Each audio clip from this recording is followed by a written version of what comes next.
अस्सलामुअलैकुम, GTV news के साथ मैं हूं सबा शहजाद और मैं हूं रानी सैफुल्ला खान। हेडलाइंस आपने जाने, बुलेटिन का आगाज करेंगे। आगाज में आपको बड़ी और अहम खबर दें। सदर मुमलिकत डॉक्टर आरिफ अलवी ने गवर्नर पंजाब उमर सरफराज चीमा को हटाने की वजीर आजम की एडवाइस मुस्तरद कर दी। सदर मुमलिकत का कहना है कि गवर्नर पंजाब को सदर पाकिस्तान की मंजूरी के बगैर नहीं हटाया जा सकता। आर्टिकल 101 की शिक 3 के मुताबिक गवर्नर सदर की रजामंदी तक रहेगा। मजीद कहा कि मौजूदा गवर्नर पर ना तो बदनिज़ामी का कोई इल्जाम है और ना ही किसी अदालत की तरफ से कोई सजा हुई है, नहीं हटाया जा सकता। गवर्नर पंजाब ने पंजाब असेंबली में पेश आने वाले नाखुशगवार वाकयात, वजीर आला पंजाब के इस्तीफा और वफादारियों की तब्दीली के हवाले से रिपोर्ट अरसाल की थी। मुझे यकीन है कि गवर्नर को हटाना गैर मुनसिफाना और इंसाफ के उसूलों के खिलाफ होगा। गवर्नर पंजाब को हटाने की वज़ीर आज़म की एडवाइस को मुस्तरद करता हूँ।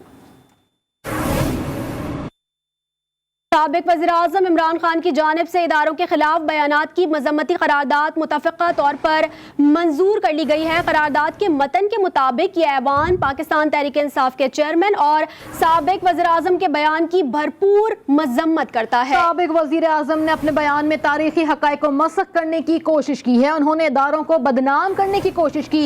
ये तासुर देने की भी कोशिश की गई कि जैसे इदारे अपने मुल्क के खिलाफ साजिशें कर रहे थे। करारदाद के मुताबिक पाकिस्तान की मुसल्लह फ़ौज मुल्क की सरहदों का बिला खौफ खतर तहफ़्फ़ुज़ कर रही हैं। मुसल्लह फ़ौज ने दहशतगर्दी के खिलाफ बेशुमार कुर्बानियाँ दी हैं। सियासी मकासद के लिए रियासती इदारों को बदनाम करने की हर कोशिश मुल्की मफाद के खिलाफ है।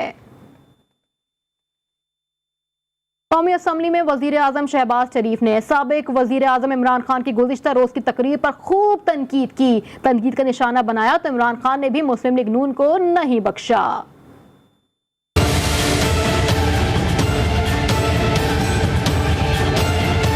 सराजुद्दौला का नाम लेके और मीर जाफर का नाम लेके एक मिसाल जो दी है, इससे ज्यादा कभी हरकत कोई और हो नहीं सकती। कल जो उन्होंने खुद जो जहर उगला है इदारे के बारे में पाकिस्तान के खिलाफ, ये एक साजिश है। शहबाज शरीफ ने कोई ड्रामा किया, क्योंकि इस तरह बड़ा झूठा, ये सारा खानदानी झूठा है, इनसे सच ही नहीं बोला जाता। कहते हैं जी इमरान खान ने कोई बड़ी फौज की तौहीन कर दी। मैं कल जेल में, मेरा जलसा है, शहबाज शरीफ मैं तुम्हारा जवाब दूंगा बस सही माने में। तुम गद्दारों ने इस मुल्क से क्या किया? तुम, तुम्हारा भाई और तुम असल मीर जाफर और मीर सादिक को इस मुल्क के चोरी करके पैसा मुल्क से बाहर, मुल्क में आया पैसा चोरी करा बाहर।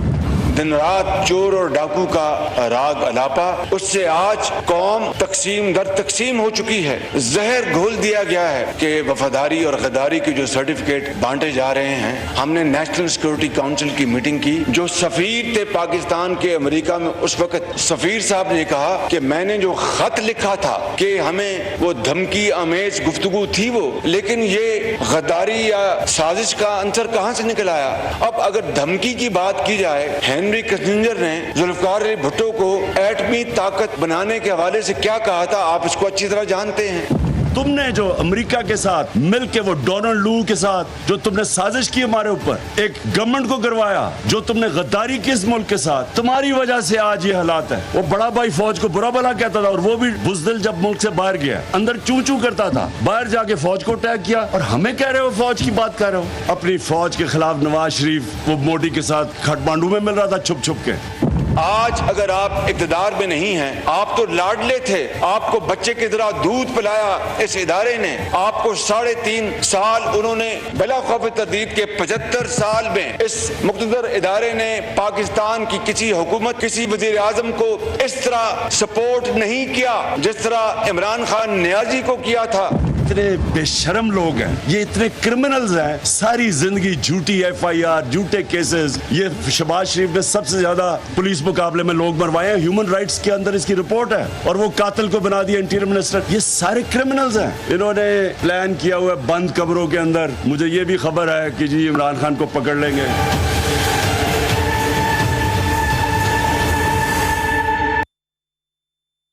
आईन व कानून के मुताबिक इमरान खान की जुबान को रोकना होगा। वज़ीर दिफा ख्वाजा आसिफ ने इमरान खान के लिए खतरे की घंटी बजा दी। कौमी असम्बली में इज़हार ख्याल करते हुए ख्वाजा आसिफ ने कहा कि इमरान खान पाकिस्तान की सियासी तारीख का मीर जाफर और मीर सादिक है।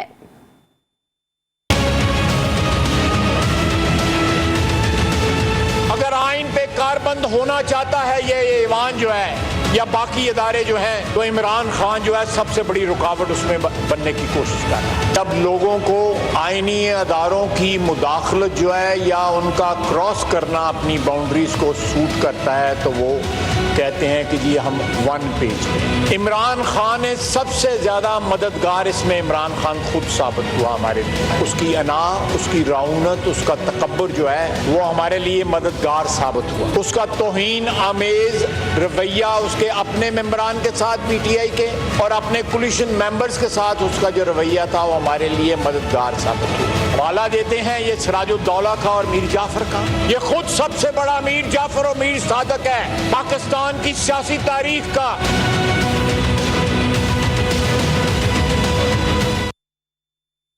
साबिक सदर आसिफ अली जरदारी ने भी इमरान खान की जानिब से इदारों के खिलाफ नफरत अंगेज मुहिम की मजम्मत करते हुए कहा है कि इक़्तिदार के लालच में इमरान न्याजी का तमाम हदें पार करना मुल्क के खिलाफ साजिश है। अपने एक बयान में उन्होंने मजीद कहा कि मुल्क और इदारों का नुकसान किसी सूरत बर्दाश्त नहीं किया जाएगा।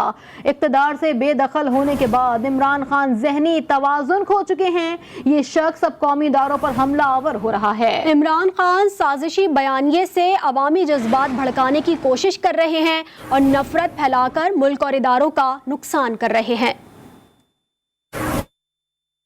नायब सदर मुस्लिम लीग नून मरियम नवाज ने ट्वीट करते हुए कहा है कि उम्र भर की साजिश करने वाला फितना इमरान खान मुल्क की सलामती के दर पे है, आइन की धज्जियां उड़ा रहा है, खाना जंगी को हवा दे रहा है। क्या सियासतदानों की पगड़ियां उछालने और हर आइनी इदारे को गाली देने वाले शख्स को खुली छूट है कि अफवाज पाकिस्तान को सिर्फ इसलिए तमाशा बनाए कि वो आइनी हलफ पर कायम है? साबिक वफाकी वज़ीर इत्तलात व कानून फवाद चौधरी का कहना है कि मरियम नवाज ने पाक फौज के खिलाफ हर्जा सराई की। उनके चचा शहबाज शरीफ ने दुरुस्त कहा, मरियम नवाज की किसी बात को संजीदा नहीं लेना चाहिए। इस्लामाबाद में न्यूज़ कॉन्फ्रेंस करते हुए उनका मजीद ये भी कहना था कि ISPR ने कल वाज़े कहा है कि फौज को सियासत में मुलव्विस ना किया जाए। मरियम नवाज माफ़ी मांगें। कल शहबाज शरीफ साहब के जो हमारे क्राइम मिनिस्टर हैं उनके दो बयान सामने आए। एक बयान उनका ये सामने आया है कि वो इमरान खान के खिलाफ जो तकरीरें कर रहे हैं वो उस पे वो केस करेंगे, और दूसरा उनका बयान ये आया है कि मरियम नवाज शरीफ के जो बातें हैं उसको संजीदा नहीं लेना चाहिए। मैं ये समझता हूँ कि शहबाज शरीफ साहब की बात दुरुस्त है, मरियम नवाज की किसी बात को भी सीरियस नहीं लेना चाहिए। जो DGI ISPR है उन्होंने कैटेगोरिकली ये बात कही है कि फौज को सियासत में मुलव्वस ना किया जाए, और ये बात उनकी दुरुस्त है। ये जो गुफ्तगू आपने की है ये काफी नहीं है। मरियम नवाज की या गुफ्तगू के ऊपर वो खुद माफी मांगे, ये कहना काफी नहीं है कि उनकी बातों को संजीदा ना लिया करें। वो बिल्कुल जो है वो गैर संजीदा खातून है, ये तो हर एक को ही पता है, इसके ऊपर ये कोई नया इंकशाफ नहीं है। इमरान खान पाकिस्तान की नहीं उम्मत मुसलमा के लीडर। अगर आप इस तरह से इस वक्त के क्राइम मिनिस्टर ये बयान देंगे और उनके बयानात को इस तरह से सियासी इस्तेमाल की कोशिश करेंगे, उसके ऊपर रिटेलिएशन आएगी। लिहाजा पहली बात तो यह है कि मैं शहबाज शरीफ साहब को, अपने क्राइम मिनिस्टर को यह मशवरा दूंगा कि वो ऐसी गुफ्तगू से इज्तनाब करें। साबिक वज़ीर-ए-आज़म के मुशीर पार्लिमानी उमूर बाबर अवान ने कहा है कि इम्पोर्टेड शोबाज असम्बली में मान गया कि मरासले में पाकिस्तान के खिलाफ धमकी आमेज अल्फाज मौजूद थे। बाबर अवान ने ट्वीट में कहा कि इमरान खान का एक एक लफ्ज सच साबित हुआ। कुर्सी गई मगर साबिक वजीर आजम आसाइशें छोड़ने को तैयार ही नहीं हैं। इमरान खान ने अब्ताबाद जलसे में खैबर पख्तूनख्वा हुकूमत का हेलीकॉप्टर इस्तेमाल किया, जिस पर सवालात उठ गए। साबिक वजीर आजम पर उससे कबल भी KP हुकूमत के हेलीकॉप्टर को इस्तेमाल करने पर नैब में तहकीकात हो रही हैं, जबकि दूसरी जानिब मुआविन खुसूसी इत्तलात बैरिस्टर मोहम्मद अली सैफ ने कहा वजीर आला KP महमूद खान इस्लामाबाद से अब्ताबाद जलसे में आए। वजीर आला की सवाबदीद है कि वो अपने साथ किसको बिठाते हैं। पाकिस्तान तहरीक इंसाफ के मुनहरिफ रुकन कौमी असम्बली नुज़हत पठान ने इन्हदाम जन्नतुल बकी का मामला ऐवान में उठा दिया। आले मोहम्मद से मोहब्बत करने वाले मुतालबा करते हैं कि हज़रत फ़ातिमा ज़हरा सलामुल्लाह अलैहा और मुक़द्दस हस्तियों के मज़ारात को असर नौ तामीर किया जाए। मैं सिर्फ आले मोहम्मद से मोहब्बत करने वालों की तरफ से कलमाए गोए पाकिस्तान जो हैं पाकिस्तानी और आले जो नबी करीम सल्लल्लाहु अलैहि वसल्लम से मोहब्बत करते हैं, उनकी तरफ से मैं ये सिर्फ वज़ीर आज़म पाकिस्तान से गुजारिश करूँगी कि वो हमारी ये फीलिंग्स वहाँ पहुँचाएँ सऊदी अरब की हुकूमत पर, और नहीं कहें कि वापस सैयदा फातिमा ज़ोहरा का रोज़ा मुबारक बनाने की इजाज़त दी जाए। इस्लामाबाद हाई कोर्ट ने हनीफ अब्बासी की तकर्रुरी पर वजीर आजम को नजरसानी का हुक्म दे दिया। Chief justice Islamabad high court justice Athar Minallah ने समाअत के दौरान रिमार्क्स दिए कि पीटीआई का शायद अदालतों पर एतमाद ही नहीं है। अवामी जलसों में रोज कहा जाता है कि अदालतें रात को क्यों खुली। सियासी बयानिए बनाए जा रहे हैं कि अदालतें किसी के कहने पर खुलती हैं। मैं आपसे पूछता हूँ कि मैंने क्या जुर्म किया था कि रात के 12 बजे आपने अदालतें लगाई। मेरे प्यारे जजेस, मेरी अदलिया, मैंने आपकी वजह आजाद अदलिया के लिए जेल में टाइम गुजारा है। मैंने क्या जुर्म किया था कि रात 12 बजे अदालतें लगाई गईं। इमरान खान का अदलिया से सवाल। इस्लामाबाद हाई कोर्ट में वज़ीर आज़म के मुआविन खुसूसी हनीफ अब्बासी की तकर्रुरी के खिलाफ दरख्वास्त की समाअत हुई। अवामी मुस्लिम लीग के सरबराह शेख रशीद अदालत में पेश हुए। चीफ जस्टिस ने रिमार्क्स दिए कि जलसों में जिस तरह अदालतों पर इल्ज़ाम तराशी की जाती है वो अफसोसनाक है। Chief justice Islamabad high court ने शेख रशीद से इस्तफसार किया कि क्या आप और आपके इत्तेहादी जमात PTI का इस्लामाबाद हाई कोर्ट पर एतमाद है। इंसाफ होना भी चाहिए और नजर भी आना चाहिए। अगर आपको अदालतों पर एतमाद नहीं तो हम केस किसी दूसरी अदालत भेज देते हैं। आप चेयरमैन तहरीक इंसाफ से भी पूछ लें। अगर उन्हें एतमाद नहीं तो हम नहीं सुनते। अवामी जलसों में रोज कहा जाता है कि अदालतें रात को क्यों खुली। कल तक का वक्त देते हैं, सोच लें अदालत पर एतमाद है या नहीं। जिस पर शेख रशीद ने कहा कि मैं सोच समझ कर आया हूँ और अदालत पर मुकम्मल एतमाद है। Chief justice Pakistan justice Umar Ata Bandial का कहना है कि आइन का तहफ़्फ़ुज़ हमारा फ़र्ज़ है। आइन की तशरीह कर सकते हैं और करेंगे। जस्टिस उमर अता बंदयाल ने अपने रिमार्क्स में मज़ीद कहा कि डेप्यूटी स्पीकर रूलिंग से मुतालिक 12 जजेस ने कहा है कि आइनी मामला है, तब अस खुद नोटिस लिया। तनकीद के बावजूद मुस्कुराहट के साथ सबको सुनेंगे।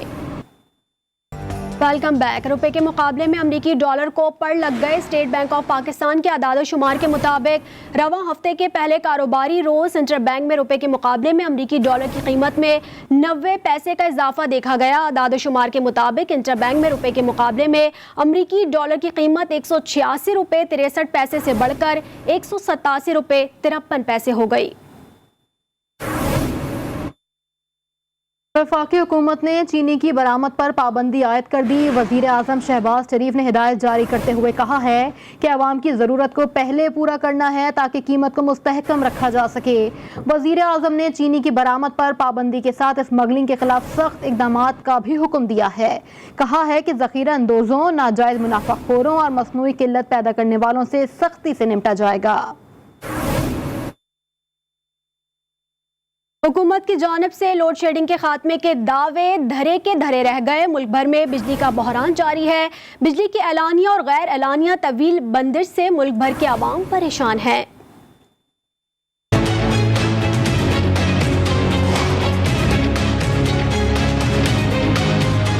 मई का महीना क्या शुरू हुआ, सूरज ने आग बरसाना शुरू कर दी। रही सही कसर बिजली की लोड शेडिंग ने पूरी कर दी। गर्मी से सताए शहरी बिजली न होने से जैसे उबल कर रह गए। वजीर आजम शहबाज शरीफ ने ओहदा संभालने के फौरी बाद ऐलान किया था कि 1 मई से मुल्क भर से बिजली की लोड शेडिंग खत्म कर दी जाएगी। अगले ही रोज वजारत तवानाई ने दावा किया कि वजीर आजम के वादे के मुताबिक मुल्क भर में लोड शेडिंग 0 कर दी गई है। साथ ही वजारत तवानाई ने 2500 मेगावाट से जायद इजाफी बिजली सिस्टम में शामिल किए जाने की नवीद भी सुना दी। लेकिन हुआ क्या, वही यानी टाएं टाएं फिश। मुल्क भर से लोड शेडिंग खत्म करने की दावेदार हुकूमत ने अगले ही रोज अवाम को बताया कि ईद उल फितर के 3 रोज बिजली की लोड शेडिंग नहीं की जाएगी। बिजली के साथ साथ गैस की लोड शेडिंग की वजह से घरों में चलने वाले जनरेटर भी खामोश हो गए। अवाम कहते हैं जाएं तो जाएं कहां, गैस है और न बिजली। सोने पे सुहागा ये कि बिजली न होने से पानी की मोटर भी नहीं चला सकते। नतीजा ये कि घर में पानी तक नहीं होता। लाइट तो आती है, 1 घंटा आती है, फिर घंटा चली जाती है, फिर आती है, फिर चली जाती है। गर्मी में बच्चे बिलक रहे हैं,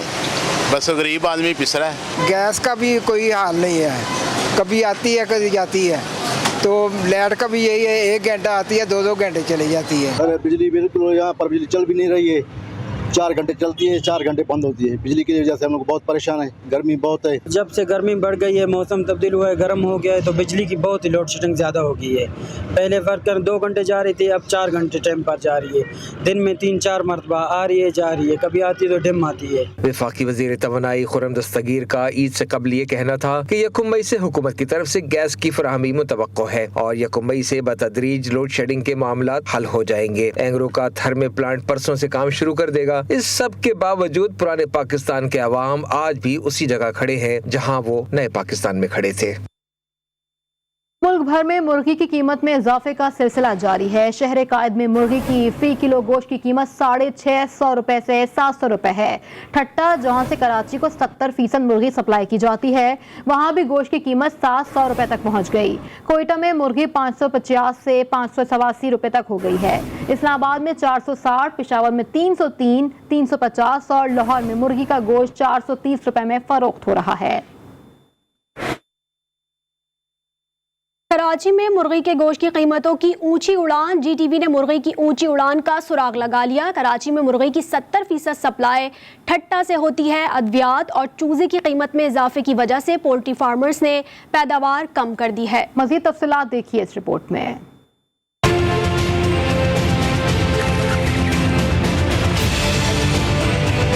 यूं तो मुल्क भर में महंगाई का तूफान है, लेकिन शदीद गर्मी में मुर्गी की कीमतों में इजाफा गैर फितरी है। GTV ने मुर्गी के गोश्त की कीमत में इजाफे का सुराग लगा लिया। मवेशियों में लंपी स्किन की वजह से अवाम मुर्गी का गोश्त इस्तेमाल करने लगे, जिससे मुर्गी की तलब में इजाफा हुआ और महंगी अद्वियात और चूजे की कीमत 100 रुपए से तजावुज करने की वजह से पैदावार में कमी हो गई। तलब और रसद में फर्क की वजह से मुर्गी की कीमत में इजाफा हुआ।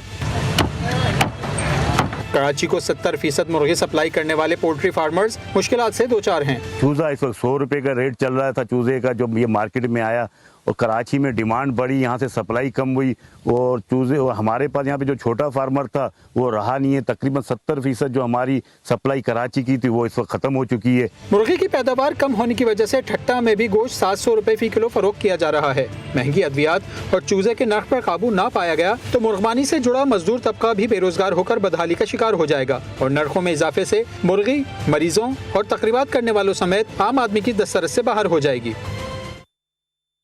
और अब बात करेंगे मोहलिक वायरस कोरोना की। कौमी इदारा सेहत ने मुल्क में कोरोना वायरस के वेरिएंट ओमिक्रॉन के नए सब वेरिएंट के पहले केस की तस्दीक कर दी।